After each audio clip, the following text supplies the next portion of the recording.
Welcome to Splash Games. Today we're going to be teaching you our first jigsaw puzzle hack, and it is how to move big pieces.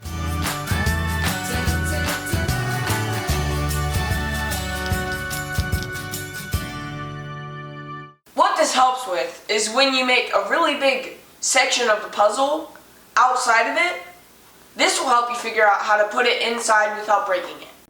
So we did this technique to put this piece in because this was built outside the puzzle.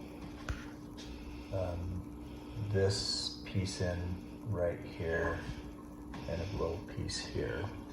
Our last thing to do is this last piece of the puzzle. What we do is we take a dustpan, put it on the edge of the table, slide this on. Not sure how this is going to work with the last piece, but we will try it.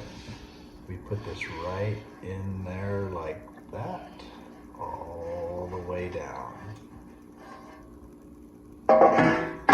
And done.